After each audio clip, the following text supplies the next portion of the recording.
Hello and welcome to the Ellen Made Book Club.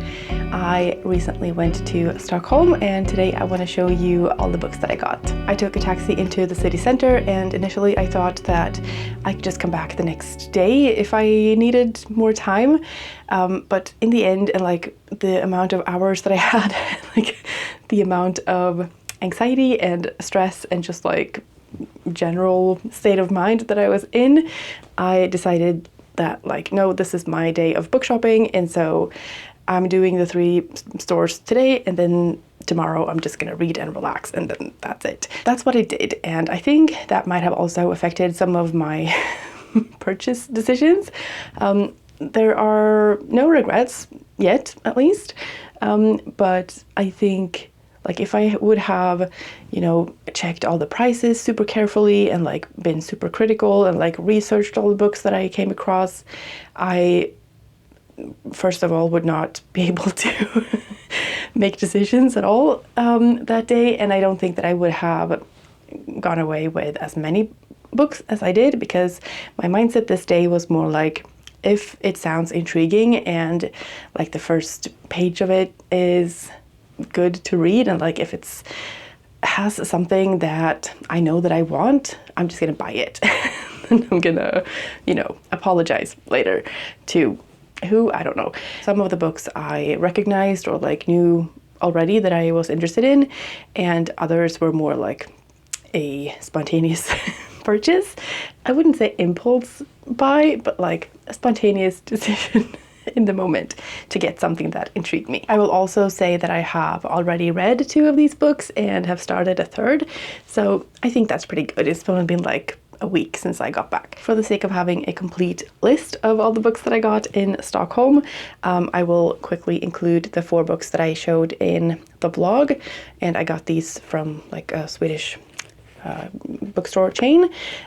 We have The Many by Sylvain Nouvelle. This is a sci-fi story where minds sort of mesh together. I have Gunk by Saba Sams, which is about motherhood and relationships and stuff. Sky Daddy by Kate Folk, which is a romance novel of sorts. It's about a woman who is attracted to airplanes and hopes to marry an airplane one day by crashing with it. Then finally I got Strange Pictures by Uketsu, and this one I have already read and enjoyed, so I'm happy with that purchase, and I will want to read the other books by this author, Strange Houses and Strange Buildings. So that's 4.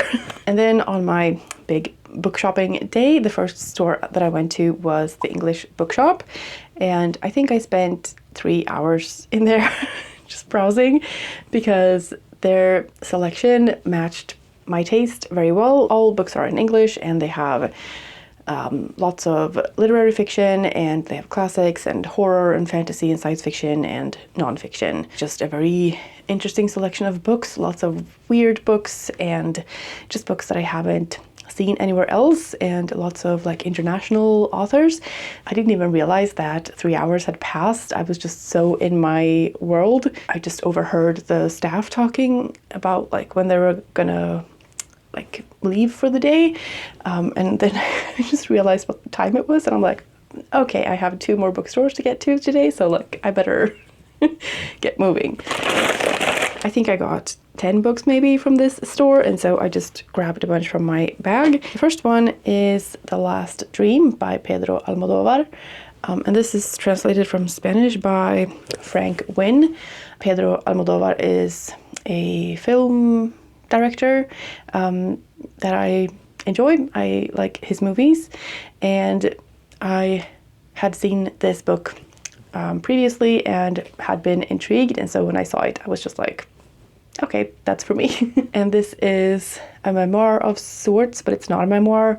I think it says on the back, or I read somewhere that he's like, he doesn't want to write a memoir, but he has little like snippets or essays or like mini anecdotes, I guess, from his life and like from filmmaking and things, and then those are collected into this book. Yeah, that's the first book. The next one is also translated from the Spanish by Lisa Dillman, and this is The Bitch by Pilar Quintana. She's a Colombian author, and this is the first book of hers that has been translated into English.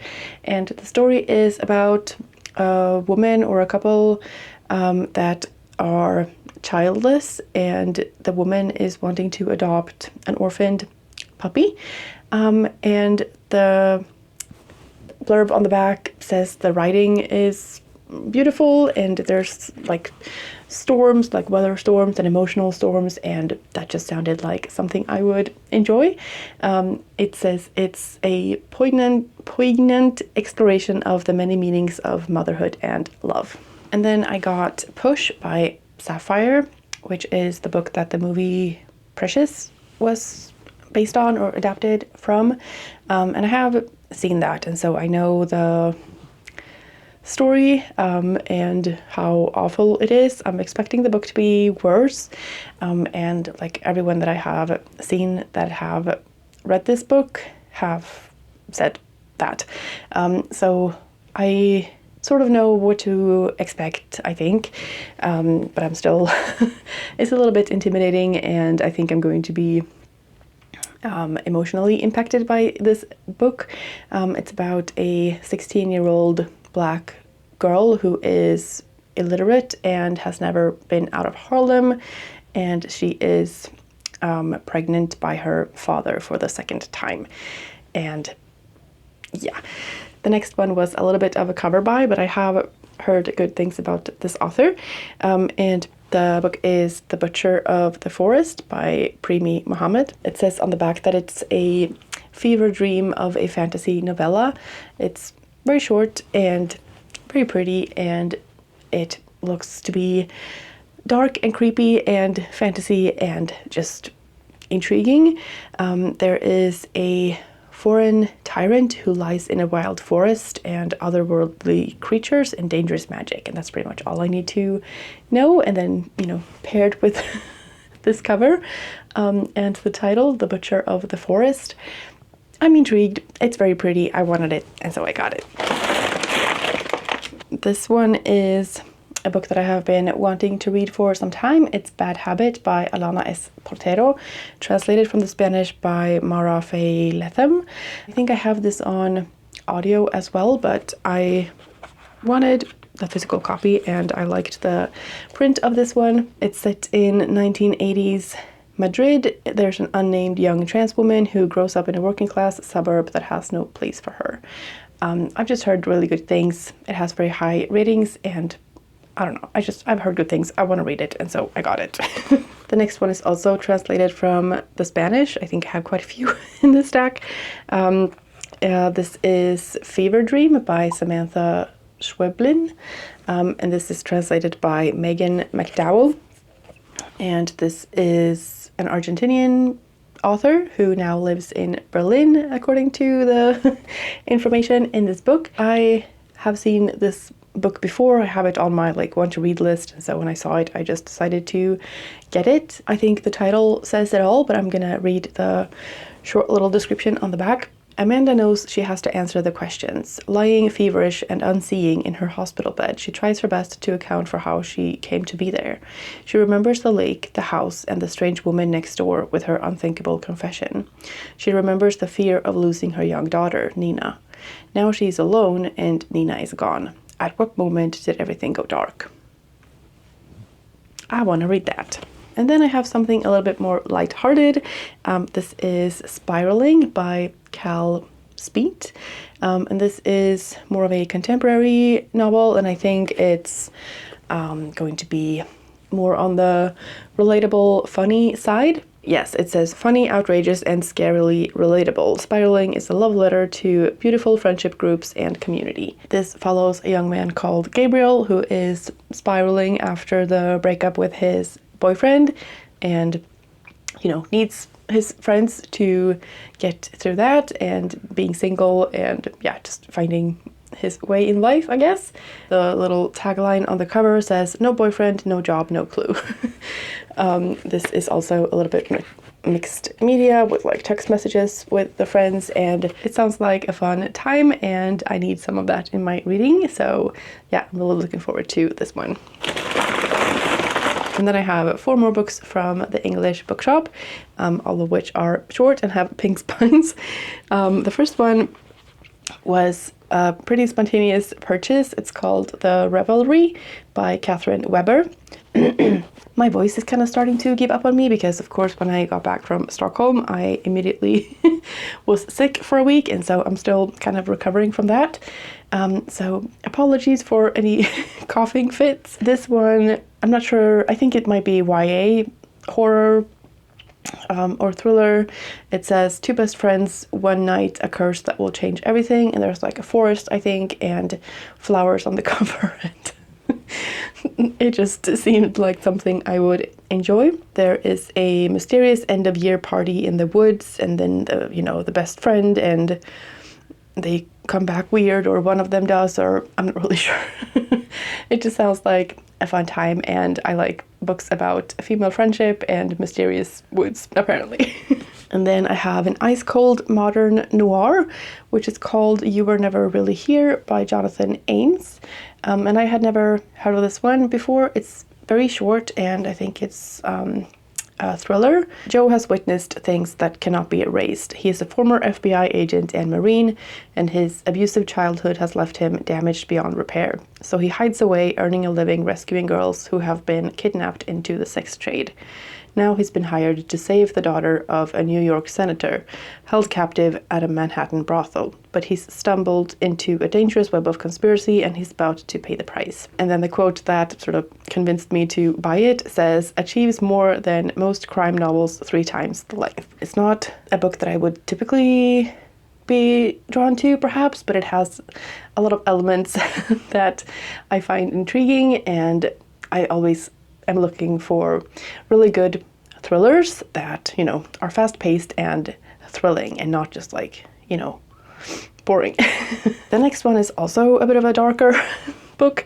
This is A Woman at Point Zero by Nawal El-Saadawi, who is an Egyptian author, or was, and fighter for women's rights. This is about a woman who is in prison. She's on death row for the murder of a man, and that's like, I don't need much. Like, that in itself is enough to intrigue me. It says true freedom comes only when all hope is abandoned. It's just the imprisonment and the crime and the women's rights, and that just sounds like a cocktail that I would enjoy. So looking forward to this one as well. And then my final purchase is by an author that I have recently read and enjoyed another book from, and this is Of Cattle and Men by Ana Paula Maya, and this is translated by Zoe Perry from Spanish, I think, or Portuguese maybe. Yeah, she's a Brazilian author, so I'm guessing Portuguese. I don't know a lot about this book and what it's about. Something about animals and slaughter, and the book that I had read from this author is On Earth as It Is Beneath, and that was very brutal and horrific and suspenseful, and so I am gonna go into this pretty blind, I think. I think it might be a little bit gross.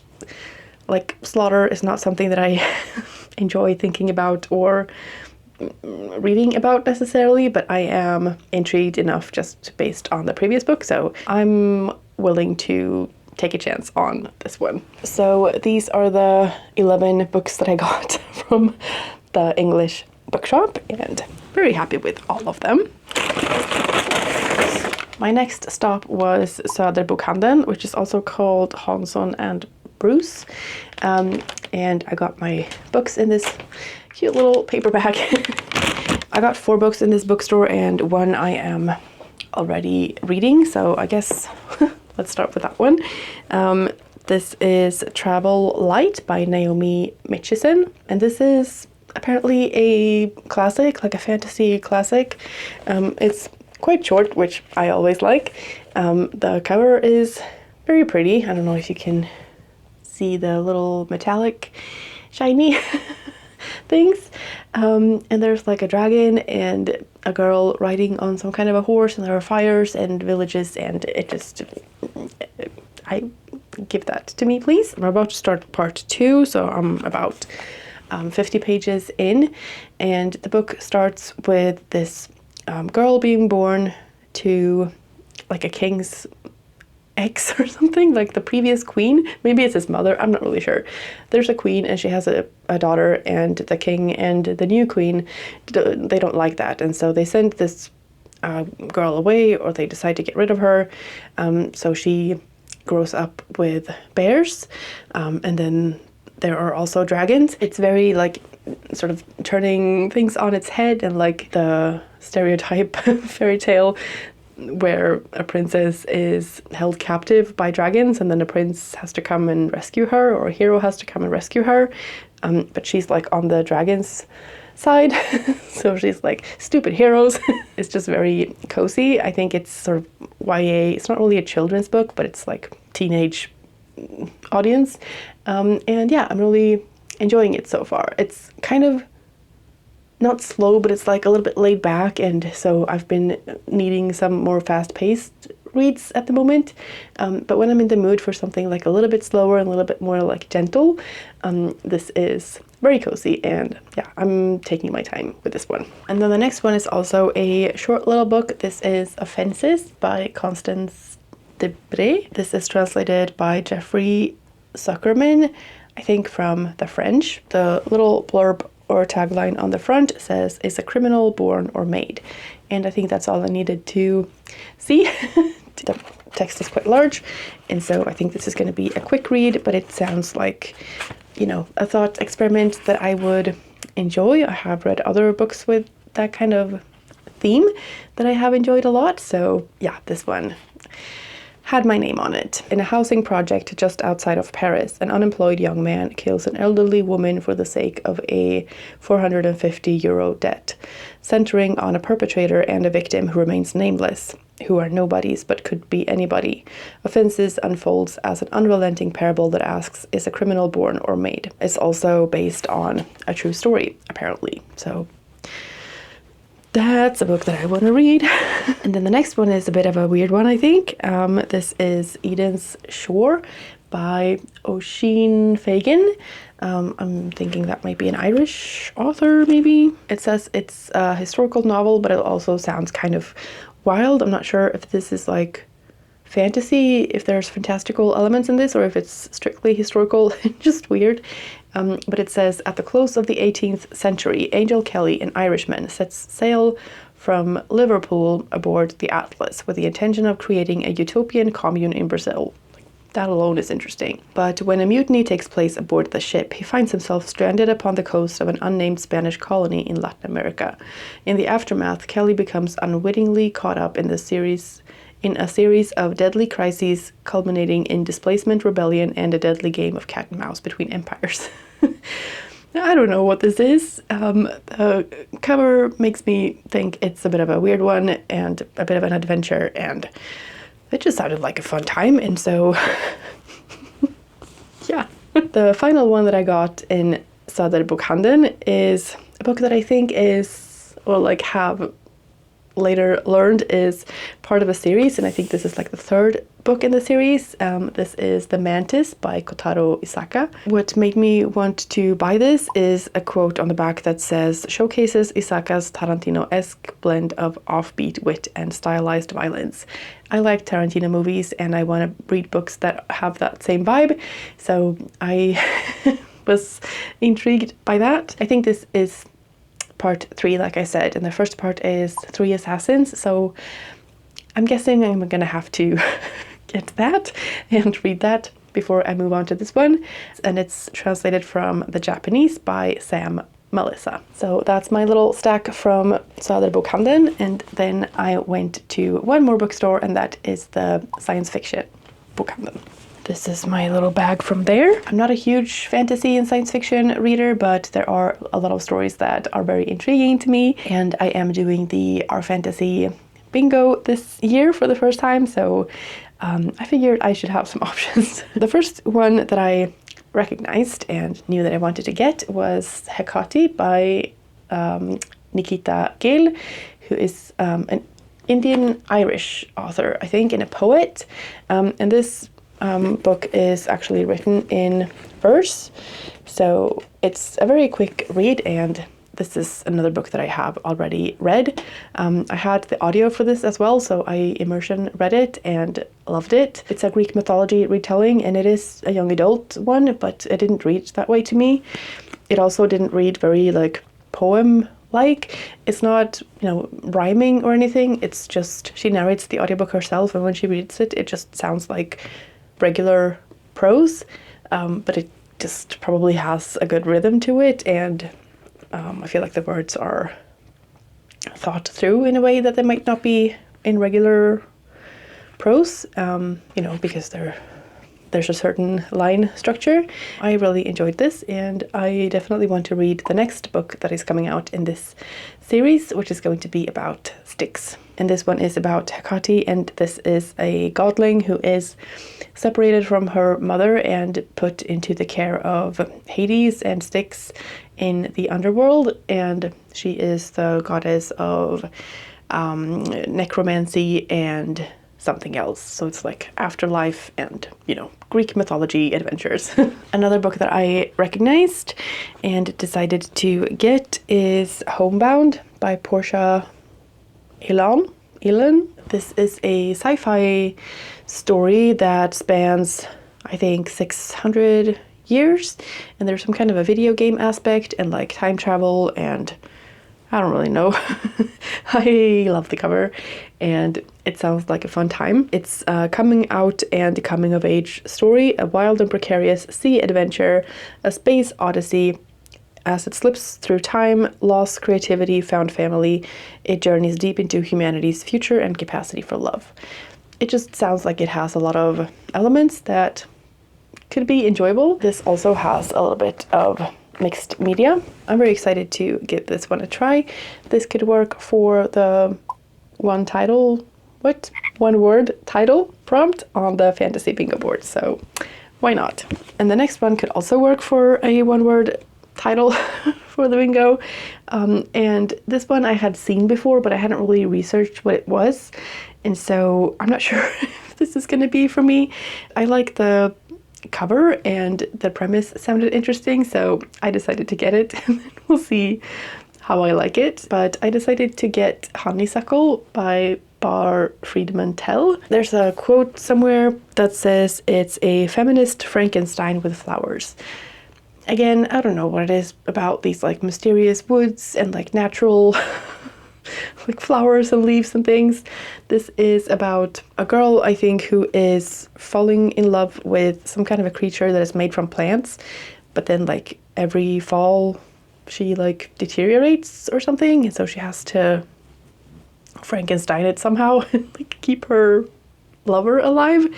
I saw after I got it, like after I got home and everything, that this might be kind of spicy, or like I saw a review that was like I didn't need all that spice. So I'm not sure how that goes into like a plant Frankenstein girl, but we'll see when we get there. I think the cover is fun and kind of gross and beautiful at the same time, and so I don't know, I'll give it a go and we'll see. And then I only have 2 books left. The first one is also, I think, a little bit techy. I can't remember what this one is about. Feminist mecha fantasy meets reality television in this high-stakes novel. A wildly imaginative tale of sibling bonds, unexpected friendship, and an existential quest to understand what it means to be human. And this is a Korean novel called Project V or Project 5. I'm not really sure. I think Project V, by Park Seo-leon, translated by Jean Peng. It says, robotics prodigy Kim Woram is a world-class talent who prefers the company of robots to most other humans. Desperate for a chance to make history and encouraged by her twin brother, the usually rule-following Woram makes a risky choice. She auditions for Project V, the reality competition show whose winner will pilot the robot V and quickly becomes one of the top contestants. It sounds like a fun time and something different that I have never read anything like before, and the cover is fun, and so I figured it was worth a try. And then the final book that I decided to get is a horror novel. I'm pretty sure. It's called Your Shadow Half Remains by Sunny Moraine, and this is a post-apocalyptic tale where eye contact causes people to spiral into a deadly violent rage. So that sounds fun. This follows Riley, who hasn't seen a human face in longer than she can reckon. No faces, no eyes. And then someone moves in down the road and she has an overwhelming need for human contact, and all she wants to do is look, but obviously she can't. It sounds tense and horrifying and intriguing, so excited to give this one a go as well. So that's my stack from the science fiction bookstore. Let's see if I can pile all of these together. This is ridiculous. That's the entire stack, and let's put that down. That looks like an insane amount. Like I said, I have at least read some of them already. I read Hecate, Strange Pictures, and I am currently reading Travel Light. And I'm very much looking forward to all of the other ones. And I really like the mix. I have some literary fiction, some horror, some science fiction, some fantasy, and some books that I have been wanting to read for a long time, and some new exciting finds. And so I'm very happy with this stack of books, and I hope that you found something interesting as well. Let me know if there were any books that you hadn't heard of before and that you're interested in reading or interested in knowing how I like them.